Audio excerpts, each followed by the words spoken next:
आरोपी निदा खानच्या अटकपूर्व जामिनावर सुनावणी संपलेली आहे आणि थोड्याच वेळात कोर्टात आता निकाल जाहीर होणार आहे। तब्बल 1.5 तास या सगळ्या संदर्भात बचाव पक्षाचा आणि सरकारी पक्षाचा युक्तिवाद सुरू होता। तसंच निदा खान नाशिकच्या कॉर्पोरेट जिहाद प्रकरणातील आरोपी आहे।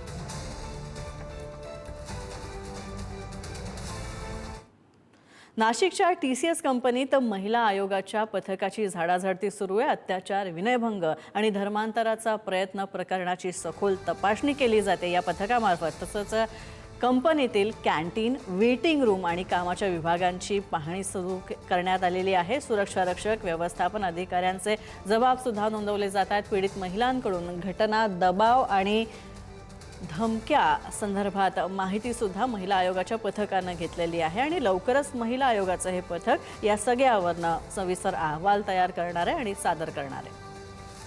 राष्ट्रीय महिला आयोगानं एक फॅक्ट फाइंडिंग कमिटीचं पण गठन केलेलं आहे। ही जी फॅक्ट फाइंडिंग कमिटी आहे, ही कमिटी हायकोर्टाच्या पूर्व न्यायाधीश, त्याचसोबत एका राज्याचे पूर्व पोलीस महासंचालक आणि सुप्रीम कोर्टाच्या वरिष्ठ ॲडव्होकेट या तिघांना घेऊन अशी ही कमिटी बनवलेली आहे। आणि या कमिटीचा दौरा गेल्या 2 दिवसांपासून नाशिकमध्ये सुरू आहे।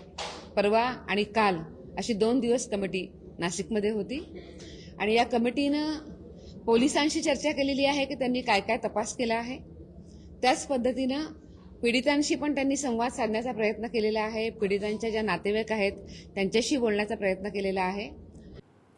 बातमी नाशिकमधूनच आहे। नाशिकच्या TCS कंपनीतील लैंगिक शोषण प्रकरणामध्ये धक्कादायक माहिती समोर येते।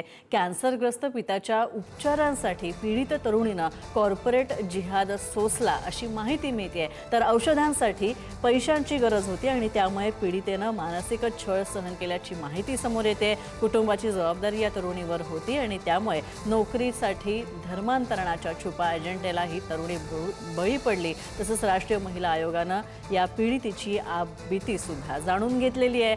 TCS कंपनीमध्ये महिला आयोगाकडून तब्बल 1.5 तास तरुणीची चौकशी सुरू होती।